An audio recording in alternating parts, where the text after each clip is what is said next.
ஒவ்வொரு நாளும் புனிதமிக்க மஸ்ஜிதுல் அக்ஸாவுக்குள் சென்று அவர்களுடைய தல்முதிக் என்று சொல்லக்கூடிய யூத வழிபாட்டை செய்து வருவதை நம்ம அடிக்கடி பார்த்துக்கிட்டு வர்றோம். இன்றைய நாளில் கூட 170க்கு மேற்பட்டவர்கள் புனிதமிக்க மஸ்ஜிதுல் அக்ஸாவுக்குள் பலவந்தமாக நுழைந்திருக்கிறார்கள். இஸ்லாமியர்களுடைய 3வது புனித தலமாக மஸ்ஜிதுல் அக்ஸா இருக்கிறது. என்னன்னா அந்த காசாவுக்குள்ள உணவு வருது என்று சொல்லி சொல்றாங்க இல்லையா, அதை நம்ம ஏற்கனவே கிளியர் படுத்திட்டோம். அப்படி எந்த உணவுகளும் காசாவுக்குள்ள வரல. இந்த செய்திகளோட சேர்த்து இன்னைக்கு ஒரு முக்கியமான ஒரு அறிக்கை வெளியாக இருக்கு. இஸ்ரேலுடைய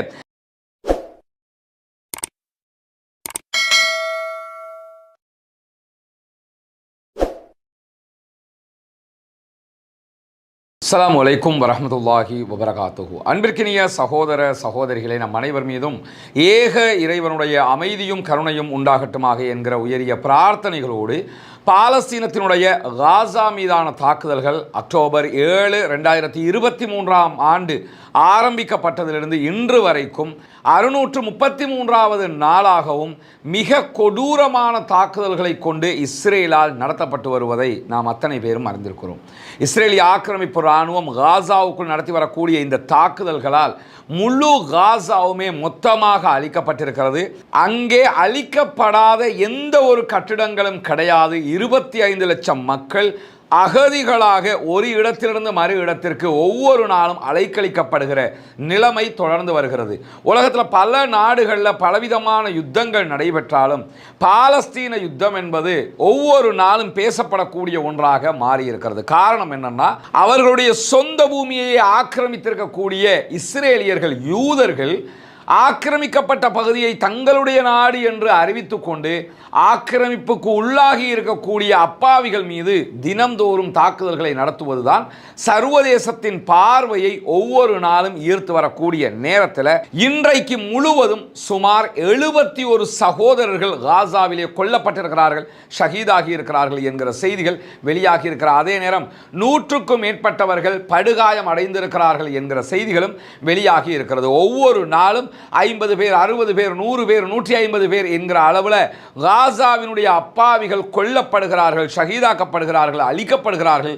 ஆனால் சர்வதேச உலகமும் அரபு நாடுகளும் இந்த நிமிடம் வரைக்கும் கைகட்டி பார்த்து கொண்டிருக்கக்கூடியதையும் நம்ம கண்ணுக்கு முன்னாடி பார்க்க முடிகிற அதே நேரம் அமெரிக்க அதிபர் டொனால்ட் ட்ரம்ப் ஒரு 2 வாரங்களுக்குள்ளாக பாலஸ்தீனத்திற்கும் இஸ்ரேலுக்கும் இடையில ஒரு சமாதான உடன்படிக்கையை கொண்டு வர முடியும் என்று தெரிவித்திருந்த கருத்துக்களை நம்ம கடந்த வீடியோக்களையும் பார்த்துருக்கிறோம். ஆனால் இதுவரைக்கும் பாலஸ்தீன விடுதலை போராட்ட அமைப்பு இந்த சமாதான உடன்படிக்கை தொடர்பான எந்த கருத்துக்களையுமே சொல்லாத நிலையில் நேற்றைய தினம் அமெரிக்க அதிபருடைய கருத்துக்களை இஸ்ரேலிய பிரதமர் பெஞ்சமின் நெதன்யாகு ஆதரித்திருந்தாலும் இன்றைய நாள் இஸ்ரேலுடைய அமைச்சரவை கேபினெட்டில் என்ன பண்ணாங்கன்னா, இது தொடர்பான பேச்சுக்கள் எடுக்கப்பட்டிருந்தது.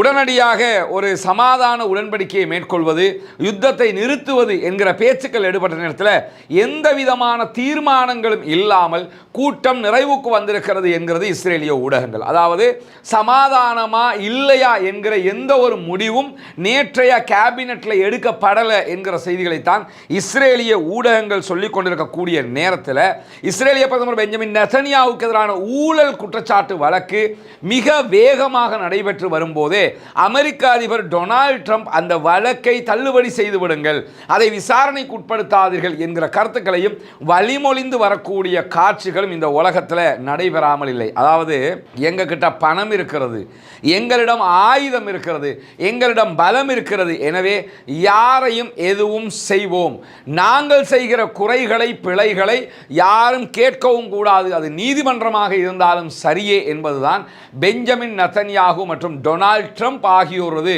செயல்பாடுகள், பார்வைகள் என்பதை இந்த உலகம் ஒவ்வொரு கணமும் பார்த்து கொண்டிருக்கக்கூடிய நேரத்தில் இன்றைக்கும் பாலஸ்தீனத்திற்குள்ள பாலஸ்தீன விடுதலை போராட்ட அமைப்பினர் இஸ்ரேலிய ஆக்கிரமிப்பு இராணுவத்திற்கு எதிராக தாக்குதல்களை நடத்தியிருக்கிறார்கள். அப்பாவிகளை கொண்டு வரக்கூடிய ஆக்கிரமிப்பு இராணுவத்திற்கு எதிராக பாலஸ்தீன விடுதலை இராணுவத்தினுடைய துணை இராணுவ குழு இன்றைக்கு நடத்தி இருக்கக்கூடிய தாக்குதல்களில் 3 மெர்காவா டேங்குகள் அளிக்கப்பட்டிருக்கக்கூடிய செய்திகளோடு ஒரு ஆட்களை ஏற்றி செல்லக்கூடிய கேரியரும் அளிக்கப்பட்டிருக்கிறது என்கிற செய்திகள் வெளியாகி இருக்கிறது. 3 மெர்காவா டேங்க்னா ஒரு 15 பேர் குறைந்தது கொல்லப்பட்டிருப்பார்கள். ஆட்களை ஏற்றி செல்லக்கூடிய ஒரு கேரியரும் அளிக்கப்பட்டிருக்கிறதுனா அதில் ஒரு 5 பேர் என்று வைத்துக் கொண்டாலும் சுமார் 20 இஸ்ரேலிய ஆக்கிரமிப்பு இராணுவத்தை சேர்ந்தவர்கள் இன்றைக்கும் காசாவுக்குள்ள கொல்லப்பட்டிருக்கக்கூடிய நேரத்தில் இஸ்ரேலுடைய ஊடகங்கள் இப்படியான எந்த செய்திகளையுமே ஒளிபரப்புவது இல்லை. எத்தனை பேர் செத்துருக்கிறாங்க, செத்தது உண்மையா பொய்யாங்கிறத கூட அவங்க வெளியில சொல்லாமல் இருக்கிறாங்க. நமக்கு தெரியும், இஸ்ரேலை பொறுத்தவரையில் 100% இராணுவ தணிக்கையை அவர்கள் மேற்கொள்கிறார்கள். அதே நேரத்தில் இஸ்ரேலிய ஆக்கிரமிப்பாளர்கள் ஒவ்வொரு நாளும் புனிதமிக்க மஸ்ஜிதுல் அக்ஸாவுக்குள் சென்று அவர்களுடைய தல்முதிக் என்று சொல்லக்கூடிய யூத வழிபாட்டை செய்து வருவதை நம்ம அடிக்கடி பார்த்துக்கிட்டு வர்றோம். இன்றைய நாளில் கூட 170க்கு மேற்பட்டவர்கள் புனிதமிக்க மஸ்ஜிதுல் அக்ஸாவுக்குள் பலவந்தமாக நுழைந்திருக்கிறார்கள். இஸ்லாமியர்களுடைய 3வது புனித தலமாக மஸ்ஜிதுல் அக்ஸா இருக்கிறது. நபிகள் நாயகம் ஸல்லல்லாஹு அலைஹி வஸல்லம் அவர்கள் 3வது புனித தலமாக அதனை பிரகடனம் செய்திருக்கிறார்கள். அந்த புனித தலத்திற்குள்ளாக ஒவ்வொரு முறையும் இப்படியான செட்லஸ் என்கிற குடியேறிகள் உள்ள நுழைஞ்சு என்ன பண்றாங்கன்னா பள்ளிவாசலை தாக்குகிறார்கள், பள்ளிவாசலுக்கு சேதத்தை உண்டாக்குகிறார்கள். அவர்களுடைய மத கடமையாக இருக்கக்கூடிய தல்முதிக் என்கிற ஒரு மத செயல்பாட்டை முன்னெடுக்கிறார்கள். இன்றைக்கும் அதே காரியத்தை செய்திருக்கிறார்கள். சர்வதேச உலகம் முழுவதும் நீதி, நியாயம், ஜனநாயகம் என்று பேசக்கூடியவர்களும் அமைதியாகத்தான் இருக்கிறார்கள் என்பதையும் நம்ம புரிந்து கொள்ள முடிகிற அதே நேரத்தில் கான் யூனிஸில் பாலஸ்தீனத்தை சேர்ந்த அப்பாவிகள் உதவிக்காக காத்திருந்த நேரத்தில் இன்றைக்கு நடத்தப்பட்டிருக்கக்கூடிய தாக்குதல்களில் 13 பேர் கொல்லப்பட்டிருக்கிறார்கள், ஷஹீதாகி இருக்கிறார்கள், 50 பேர் படுகாயம் அடைந்திருக்கிறார்கள் என்கிற செய்தியும் தனியாக இடம்பெற்றிருக்கிறது. என்னன்னா அந்த காசாவுக்குள்ள உணவு வருது என்று சொல்லி சொல்றாங்க இல்லையா, அது நம்ம ஏற்கனவே கிளியர் படுத்திட்டோம். அப்படி எந்த உணவுகளும் காசாவுக்குள்ள வர்றதா இருந்தால் ரஃபா பார்டர், கரீம் அபு ஷலேம் போன்ற பார்டர் வாயில்கள் திறக்கப்பட வேண்டும். அதனூடாகத்தான் உணவுகள் வரணும். கொண்டு வர்றது கூட ஐநாவினுடைய UNRWA அல்லது வேர்ல்டு ஃபுட் ப்ரோக்ராம் போன்ற அமைப்புகள் தான் உள்ளே கொண்டு வர வேண்டும். ஆனால் அப்படி யாருமே உள்ளே கொண்டு வரல. திறந்து விடுங்க, நாங்கள் கொண்டு போகிறதுக்குன்னு தான் கேட்டுக்கிட்டு இருக்கிறாங்க. அதே நேரத்தில் உள்ள அமெரிக்காவும் இஸ்ரேலும் சேர்ந்து என்ன பண்ணுறாங்கன்னு சொன்னால் காசா ஹியூமனிடேரியன் ட்ரஸ்ட் என்று சொல்லி ஒன்று உருவாக்கி அந்த ட்ரஸ்டினூடாக நாங்கள் உணவு கொடுக்கிறோம் அப்படின்னு சொல்லி உணவு எடுக்க வருகிற மக்கள் மீது தாக்குதல் நடத்துகிறார்கள்.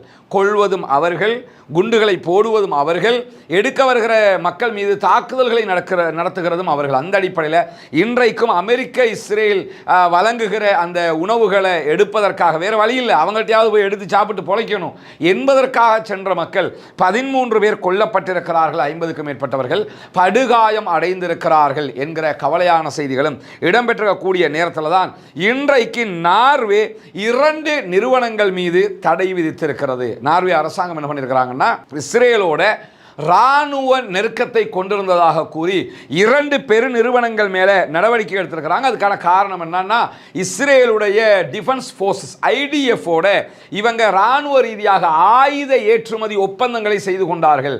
எனவே தான் அந்த நிறுவனங்களுக்கு தடை விதிக்கிறோம் என்று தடை விதிக்கப்பட்டிருக்கிறது. நார்வேயை பொறுத்தவரையில் இஸ்ரேலுடனான எந்த விதமான ஆயுத கொடுக்கல் வாங்கலும் செய்யக்கூடாது. இஸ்ரேலுக்கு நம்ம கொடுக்கிற ஆயுதங்களால் அங்கு இருக்கக்கூடிய இராணுவம் காசாவில் இருக்கக்கூடிய அப்பாவிகளை கொள்வதற்கு இதை பயன்படுத்துகிறது என்பது அவர்களுடைய மிக தெளிவான நிலைப்பாடாக இருக்கும்போது அவர்களுடைய நாட்டுக்குள் இருக்கக்கூடிய 2 நிறுவனங்கள் இஸ்ரேலுக்காக ஆயுத விற்பனை செய்ததாக குற்றச்சாட்டு எழுந்து அது விசாரிக்கப்பட்டு அதனூடாகத்தான் தற்போது அந்த 2 நிறுவனங்களும் தடை விதிக்கப்பட்டிருக்கிறது. அந்த 2 நிறுவனங்களுக்கும் எதிராக நடவடிக்கை எடுக்கப்பட்டிருக்கிறது. உண்மையிலேயே நார்வேயினுடைய இந்த செயல்பாடு மிக மிக பாராட்டுக்குரியது, மதிப்புக்குரியது, மரியாதைக்குரியது என்கிற நிலையில் இன்றைக்கு பாலஸ்தீன விடுதலை இராணுவமும் அதனுடைய துணை இராணுவ குழுக்களும் பாலஸ்தீனத்துக்குள்ளே இருக்கக்கூடிய, குறிப்பாக காசாவுக்குள்ளே இருக்கக்கூடிய அனைத்து அமைப்புகளும் இணைந்து ஒரு கூட்டான அறிக்கையை வெளியிட்டிருக்கிறார்கள். 21 மாதங்களாக காசா மீது இஸ்ரேலிய ஆக்கிரமிப்பு இராணுவத்தினுடைய தாக்குதல்கள் தொடர்ந்து கொண்டிருக்கிறது. இந்த தாக்குதல்களை நிறுத்துவதற்கான பொறுப்புகளை ஏற்றுக்கொள்ளுங்கள், இந்த தாக்குதல்களை நிறுத்துங்கள், அது தொடர்பான பேச்சுக்களை நடத்துங்கள், அது தொடர்பாக அமெரிக்காவுக்கு அழுத்தங்கள் நிலங்களை வழங்குங்கள் என்று சொல்லி அரபு மக்களையும் அரபு நாடுகளையும் கேட்டுக்கொள்கிறோம். நாங்கள் செத்து மடிவது உங்கள் கண்ணுக்கு தெரியவில்லையா என்கிற பாணியில் அவங்க என்ன பண்ணியிருக்கிறாங்கன்னா இன்னைக்கு ஒரு அறிக்கையை வெளியிட்டிருக்கிறார்கள். அந்த அறிக்கையை பார்க்கும்போது ஒன்று தெரியுது, இவ்வளோ நாங்கள் போராடுறோம், எங்களை மீட்டுக்கொள்ள பாடுபடுறோம், எங்கள் மக்களை பாதுகாத்துக்கிறதுக்கு பாடுபடுறோம், ஆனால் பக்கத்தில் இருக்கிறீங்களே அல் முஸ்லிமோ அகுல் முஸ்லிம் என்று ரசூலுல்லாஹ் சொன்னார்கள். ஒரு முஸ்லிம் இன்னொரு முஸ்லிமுக்கு சகோதரன் என்றும் சொன்னார்கள். இப்படியான நபிமொழிகளை எல்லாம் ஒவ்வொரு ஜுமாக்களிலும் பயானாக பேசுகிற பயானாக கேட்கிற மக்களாக இருக்கக்கூடிய நம்ம அண்டைய நாட்டில் பக்கத்து நாட்டுக்குள்ள ஒரு அடக்குமுறை செய்யக்கூடிய இன்னொரு நாடு உள்ள புகுந்து இவ்வளவு அநியாயத்தை பண்ணது பார்த்துக்கிட்டு இருக்கிறீங்களே, எங்கள் மீதான தாக்குதல்களை நிறுத்துகிற அந்த பொறுப்பை நீங்கள் ஏற்றுக்கொள்ளுங்கள் என்று வினயமாக கேட்டிருக்கிறது பாலஸ்தீன விடுதலை இராணுவம். இந்த செய்திகளோடு சேர்த்து இன்னைக்கு ஒரு முக்கியமான ஒரு அறிக்கை வெளியாக இருக்கு. இஸ்ரேலுடைய மேரிவ் செய்தித்தாள் இன்றைக்கு இந்த விரிவான அறிக்கையை வெளியிட்டிருக்கிறார்கள். அது என்னன்னா, ஒரு 12 நாள் ஈரானுக்கும் இஸ்ரேலுக்கும் இடையில் ஒரு அகோரமான யுத்தம் நடைபெற்றது நமக்கு தெரியும். இந்த யுத்த காலகட்டத்தில் ஈரானில் ஒரு 500க்கு மேற்பட்டவர்கள் கொல்லப்பட்டிருந்தார்கள் இஸ்ரேலுடைய தாக்குதல்களால். அதே நேரத்தில் ஈரான் மாறி தாக்குதல் நடத்தியது இஸ்ரேல் மேலே. இஸ்ரேல் என்ன சொன்னாங்கன்னா, எங்களுடைய மொத்த இறப்பே 42 பேர் தான் என்கிற அளவுக்கு, 42 ப்ளஸ் அப்படின்னு சொல்லி சொன்னாங்க. ஏதோ 50க்கு உள்ள தான் எங்கள் மக்கள் மரணிச்சிருக்கிறாங்க, 2000 பேர் படுகாயம் அடைஞ்சிருக்கிறாங்க என்கிற செய்திகளை தான் திரும்ப திரும்ப சொல்லி கொண்டுதாங்க. ஆனால் பெஞ்சமின் நெத்தன்யாகு என்ன சொன்னாருன்னா, எங்கள் மக்கள் கொத்து கொத்தாக சாகுவதை நாங்கள் பொறுத்துக்கொள்ள முடியாதுன்னார். அதிலிருந்து என்ன விளங்குச்சுன்னா, அவர்கள் கொத்து கொத்தாக கொல்லப்படுகிறார்கள், பாரிய உயிரிழப்புகள் இஸ்ரேலுக்கு ஏற்பட்டிருக்கிறது என்பது தெளிவாகியது. ஆனால் அது அக்யூரேட்டாக எவ்வளவுங்கிற செய்திகள் வெளியாகி இருக்கல. இன்னைக்கு மேரிவ் செய்தி பிரிவு வெளியிட்டிருக்கக்கூடிய அறிக்கையில் என்ன சொல்றாங்கன்னு சொன்னா, ஈரான் நடத்திய தாக்குதல்களில் இஸ்ரேலுக்குள்ள கிட்டத்தட்ட 3000 பேர் கொல்லப்பட்டிருக்கிறார்கள். இதை நம்முடைய பல வீடியோக்களில் சொல்லிக்கிட்டே இருந்தோம். இன்னைக்கு அது தெளிவாக உறுதிப்படுத்தப்பட்டிருக்கிறது. 3000 பேர் இஸ்ரேலுக்குள்ள கொல்லப்பட்டிருக்கிறார்கள். ஈரானுக்குள்ள 500க்கும் மேற்பட்டவங்க தான் கொல்லப்பட்டிருந்தாங்க. ஆனால் இஸ்ரேலுக்குள்ள 3000க்கும் மேற்பட்டவர்கள் கொல்லப்பட்டிருக்கிறார்கள். 3345 பேர் படுகாயம் அடைந்திருக்கிறார்கள். எவ்வளவு மறைச்சாலும் உண்மையை மறைக்க முடியாது. சில நேரம் இதை விட அதிகமான இறப்பு எண்ணிக்கையாகவும் இருக்கலாம். நிர்பந்தத்தில் இதையாவது சொல்லிவிட்டு போவோம் என்று இவர்கள் அறிவித்திருக்கலாம். ஆனால் 3000க்கும் மேற்பட்டவர்கள் கொல்லப்பட்டிருக்கிறார். அதே நேரத்தில் ஆயிரக்கணக்கானவங்க வீடுகளுக்கு மீண்டும் திரும்புகிற நோக்கம் இல்லாமல் ஹோட்டல்களில் தங்கிக்கிட்டு இருக்கிறாங்க. இந்த யுத்தத்தில் ஒரு இடத்த விட்டு இன்னொருத்துக்கு ஓடினவங்க ஹோட்டல்களே தங்கிக்கிட்டு இருக்கிறாங்க. திருப்பி நம்ம வர்றதா இல்லையான்னு யோசிச்சுக்கிட்டு இருக்கிறாங்க என்கிற செய்திகள் வெளியாகி இருக்கிற அதே நேரத்தில் 41,000க்கு மேற்பட்ட சேத உரிமை கோரல்கள் கிடைத்திருக்கிறது என்று இஸ்ரேலிய அரசாங்கம் அறிவித்திருக்கிறது. அதாவது பிரைவேட், அதாவது பொதுமக்களுடைய 41,000 சொத்துக்கள் மொத்தமாக அளிக்கப்பட்டிருக்கு. இன்சூரன்ஸ் கிளைம் பண்ணியிருக்கிறாங்கன்னு அர்த்தம். அவங்க ஒரு பில்டினுக்கு மற்றதுகளுக்கெல்லாம் என்ன பண்ணியிருப்பாங்கன்னா இன்சூரன்ஸ் போட்டிருப்பாங்க. 41,000 மொத்தமாக அழிந்த சேதங்களுக்காக இன்சூரன்ஸ் கிளைம் பண்ணப்பட்டிருக்கிறது என்கிற செய்திகளும். அப்போ எவ்வளவு அழிவு வந்திருக்குங்கிறத நினைச்சு பாருங்க. அதே நேரத்தில் ஈரானுடைய ஏவுகணை தாக்குதல்களால் இதுவரை 18,000க்கு மேற்பட்ட இஸ்ரேலியர்கள் இடம்பெயர்ந்திருக்கிறார்கள் என்கிற செய்திகளும் வெளியாகி இருக்கிறது. காசாவுக்குள்ள எப்படி நார்த்து காசாவில் இருந்து சவுத்து காசாவில் இருந்து கான் யூனுஸ்ல இருந்து வேறு ஒரு இடம் என்று சொல்லி ஒவ்வொரு நாளும் அகதிகளாக வெளியேற்றப்பட்டார்களோ அது மாதிரி 18,000 பேர் இஸ்ரேலுக்குள்ள அகதிகளாக வெளியேற்றப்பட்டிருக்கிறார்கள். இதிலே உள்நாட்டுக்குள்ள அகதிகளானவர்களும் உண்டு, வெளிநாட்டுக்கே ஓடிப்போனவர்களும் உண்டு. மொத்தமாக 18,000 பேர் இப்படி ஆகியிருக்கிறார்கள் என்கிற செய்திகளும் வெளியாகி இருக்கிறது. பாலஸ்தீன அப்பாவிகளை அழித்து, அவர்களுடைய வீடுகளை அழித்து, அவர்களுடைய நாட்டை அழித்து, அதை அபகரித்து, அதற்கு பிறகு அந்த மக்களுக்கு சொல்லொணா துன்பங்களை கொடுத்து கொண்டிருக்கக்கூடிய இஸ்ரேலிய ஆக்கிரமிப்பாளர்களுடைய மக்கள் தங்குவதற்கு இடமில்லாமல் ஒவ்வொரு ஊராக ஓடிக்கொண்டிருக்கிறார்கள். 3000க்கும் மேற்பட்டவர்கள் கொல்லப்பட்டிருக்கிறார்கள் என்கிற செய்திகளை இஸ்ரேலுடைய மேரிவ் செய்தித்தாள் வெளியிட்டிருக்கக்கூடியதை நம்ம பார்க்க முடிகிறது. இன்றைக்கு வெளியாக இருக்கக்கூடிய முக்கியமான செய்திகளை தான் நம்ம பார்த்துருக்கிறோம். தொடர்ந்தும் இணைந்திருங்கள். பாலஸ்தீனம் வெற்றி பெற வேண்டும், பாலஸ்தீனம் சுதந்திரம் அடைய வேண்டும், பாலஸ்தீன அப்பாவிகளும் நம்மை போன்று நிம்மதியாக வாழ வேண்டும், மாற வேண்டும் என்கிற உயரிய பிரார்த்தனைகளோடு பாலஸ்தீன அப்பாவிகளுக்காக ஒவ்வொரு தொழுகைகளிலும் பிரார்த்திக்கிற அதே நேரம் இஸ்ரேலிய ஆக்கிரமிப்பு ராணுவத்திற்கு எதிராக ஒவ்வொரு தொழுகைகளிலும் குனூத்து நாசிலாவை ஓத மறந்து விடாதீர்கள் சகோதரர்களே என்கிற கோரிக்கைகளையும் விடுத்தவனாக பாலஸ்தீனம் வெற்றி பெற வேண்டும், பாலஸ்தீனம் சுதந்திரம் அடைய வேண்டும், பாலஸ்தீன மக்களுக்காக ஜனநாயக ரீதியாக எப்போதும் குரல் எழுப்புவோமாக. வாஹ்ர் தஅவானா அல்ஹம்துலில்லாஹி ரப்பில் ஆலமீன்.